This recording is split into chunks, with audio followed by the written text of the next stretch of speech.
in an appearance on a state-run Russian news station, a state Duma member, Alexei Zaravlyov, essentially a member of their parliament, revealed that Russia was ready to retaliate against the US with nuclear weapons. Quote, "To destroy the east coast of the US, 2 Sarmat missiles are necessary, and 2 missiles for the west coast. 4 missiles and there will be nothing left. The mushroom will be taller than a high-rise. That mushroom will be visible from Mexico." The RS-28 Sarmat, aka Satan II, is a Russian ballistic missile unveiled by Putin in 2018, and it made its first test flight on April 20th, 2022. Weighing 208 tons and 14 stories tall, it's a part of Russia's land-based nuclear arsenal, and each missile can carry 15 warheads with the ability to obliterate an area the size of the UK in a single blast. Supposedly, each warhead is 100 times more powerful than the nuclear bomb dropped on Hiroshima in World War II. Putin also claims it is able to break through all modern anti-missile defenses. All of Russia's talk about blowing up US cities is because of NATO and US involvement in the Ukrainian war, as taxpayers' money is diverted to supplying arms to Vladimir Zelensky and his government. Just this week, Biden agreed to provide Zelensky with a $700 million weapons package. This is why Russian politicians are talking about nuking the east and west coast of the United States. Russian state TV essentially announced that World War III had already begun. Quote, "It's time to admit, perhaps, that Russia's special operation in Ukraine is now over, in the sense that a real war has started, World War III. Why is our government always involved in other nations' affairs? It only angers the bear and makes Russia feel threatened," as Russian ambassador to the UK, Andrei Kellen, said in a BBC interview.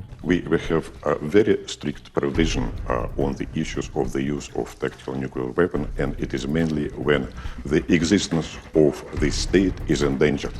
So why push Russia into a defensive position that would certainly provoke an offensive attack? Does Biden want to start nuclear war? Is it a part of the slow and painful building of global government? Even though Russia's missiles are called Satan II, once the nuclear missiles start launching both ways, Satan will be laughing as we destroy ourselves and thinking to himself, mission accomplished. The federal government is openly preparing for fallout from nuclear war on U.S. soil in Austin, Texas. What do they know that they aren't telling us? The self-proclaimed exercise is called Cobalt Magnet 22 and is led by the U.S. Department of Energy's National Nuclear Security Administration. They brought more than 30 local, state, and federal agencies together to conduct a major radiological incident exercise, meaning they simulated a nuclear attack on a U.S. city. Obviously, they're preparing for war with Russia, as the U.S. government gets more involved in supporting Ukraine, both financially and militarily, and NATO continues to expand membership eastward, something they promised Russia in 1990 that they would never do. War with Russia would definitely escalate to nuclear bombs, but who's gonna strike first? Texas citizens were told to expect to see protective clothing and radiological detection equipment in the field, as well as low-flying aircraft and groups of first responders acting out the radiological incident at various locations across the city. The exercise is meant to enable government personnel to practice protecting public health and safety. However, the fact that this is even taking place is an indication that the federally run intelligence agencies believe nuclear war is not only possible, but probable in the near future. So what are they privy to? What does the federal government know that they aren't telling the American people? Could a nuclear attack be coming to the U.S. homeland sooner than we are allowed to think? Perhaps this will be our only heads up. In today's world of fake news, misinformation, what else we have, what we all need are credible sources. So we need credible resources today. Around page 270, toward the end of the book, there's a whole section on Ukraine, Russia, and using natural gas as a weapon. Now, this wasn't 2014 when they took Crimea, or 2020 when the invasion was being prepared, or 2022 when it broke out.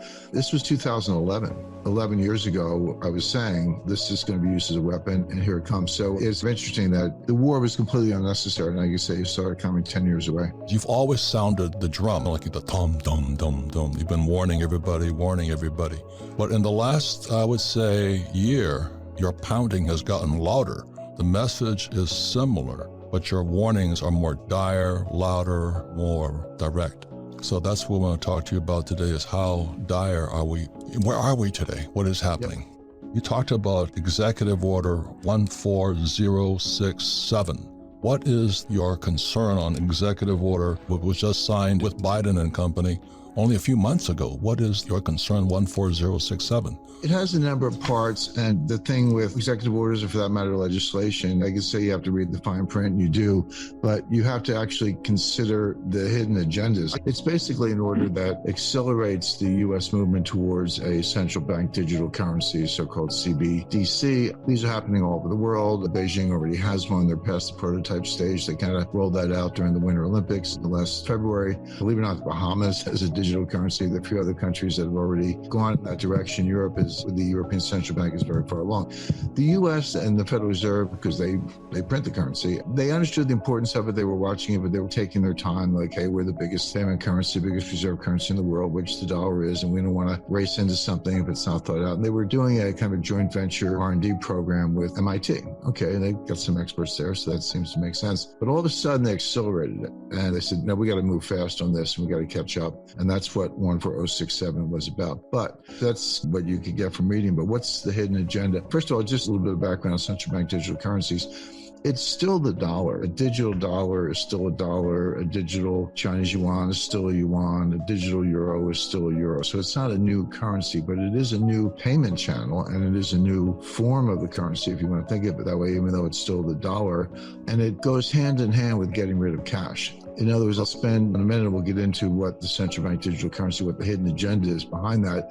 But as I go through the list of the really bad things that can happen, you say, okay, but I still got cash. I can go down to the bank and get whatever, $10,000 or $100,000 in cash. By the way, that's not easy to do. I say that. It's legal. It's not illegal.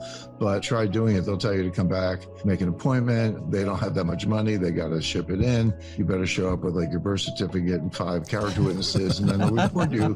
They'll report you to the Treasury, actually the Financial Crimes Enforcement Network, knows the word crime, FinCEN for short, Northern Virginia, and you'll go in a file next to Ayman al-Zawahiri. It's not so easy to get your cash, but you can in theory, and that's the alternative. So they have to not only push the digital currency agenda, which we'll talk about in a minute, but they have to get rid of cash, because as long as you have cash, you can do an end run around this. So these two things are coming down the track pretty fast. Now, flipping back to the central bank digital currency, it's not a cryptocurrency. It's not on a blockchain. A blockchain is just a ledger. They've been around since the 80s, no big deal. But this ledger will be maintained by somebody, probably the Federal Reserve. There could be a new government agency doing it.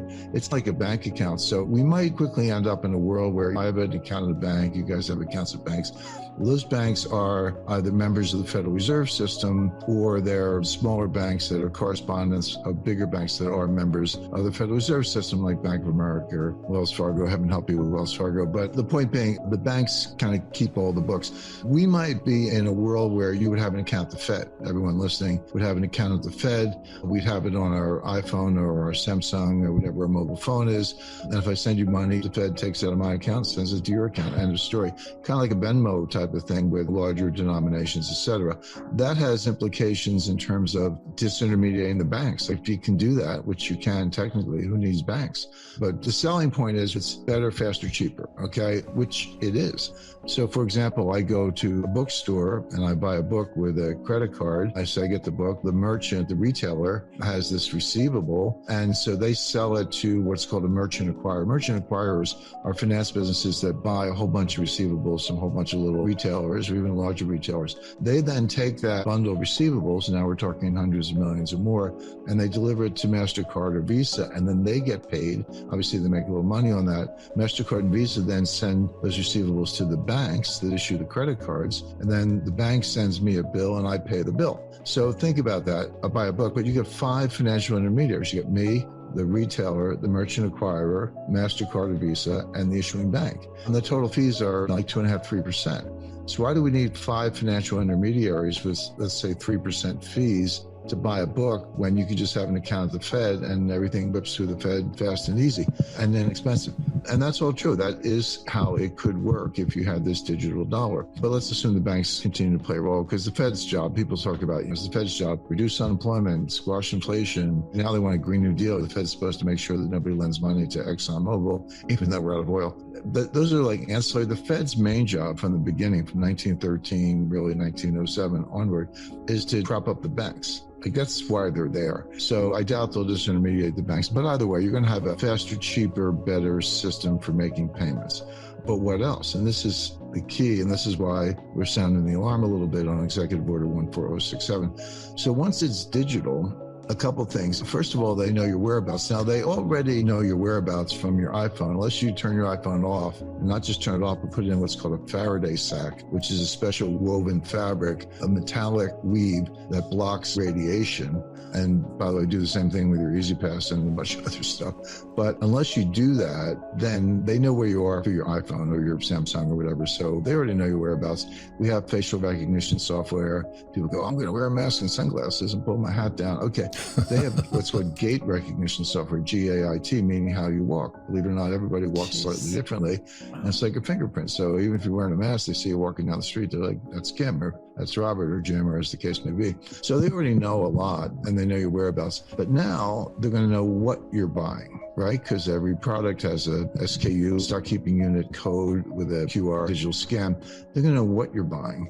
And this digital currency is programmable, meaning they can block certain purchases or not. So let's say you donate money to Elise Stefanik. She's an up-and-coming Republican leadership in upstate district in New York, or heaven help you if you donate money to Donald Trump. They'll know that, first of all. And you might find that your account's frozen. Or let's say they want to see, right now, if you work and you're an employee, it's a technical term defined, and you get paid and you get a W-2 at the end of the year, but they withhold it from your payment. You get paid every 2 weeks or whatever. They withhold taxes from your wages, and then you file your W-2, file your tax return, you reconcile, and maybe you get a refund, maybe you owe a little bit, but they got the money up front through withholding. But that's not true for independent contractors and professionals, so doctors, lawyers, architects, landscaping, so anybody who's not a W-2 employee doesn't have withholding. They got to pay their taxes. But what if they could just take it out of your bank account? Say, yeah, okay, you're a doctor, you put the money in this bank, and I'm just going to take some number, 20% out of your bank account every month. And yeah, we'll send you a statement, 1099, file your tax return, and you owe or you get a refund, but no more honor system, in other words, and no more waiting till year end. We're going to take it out of your bank account. Or what if, as a form of stimulus, even though it's not stimulus, but they'll call it that, they say you get money in your bank account. Okay, but we're going to put a countdown clock on your bank account. And if you don't spend 10% of it in the next 30 days, we're going to deduct that much. But no, it's use it or lose it. So now all of a sudden, yeah, I worked hard, I've made this money, it's in the bank, but you're telling me if I don't spend it, I'm going to lose it anyway, so I might as well go spend it. And of course, the idea is to stimulate the economy. But the point is, the number of things you can do, from surveillance to identifying your political preferences, withholding taxes, account freezes, account seizures, time limitations on your money's countdown clock, it expires after a certain period of time, etc. I could go on, but you take the point, which is it's not your money anymore. I've always said to people, you put your money in the bank, it's not your money, it's the bank's money, and they'll give it to you if they feel like it. This is that same idea on stilts. And this is, and now the government's involved, and everything easier, faster, cheaper about payments is also easier, faster, cheaper about surveillance, confiscation, account freezes, etc. And then people say to me, they explain what I just said to you guys, and they say, oh, that'll never happen. It's already happening. It's already here.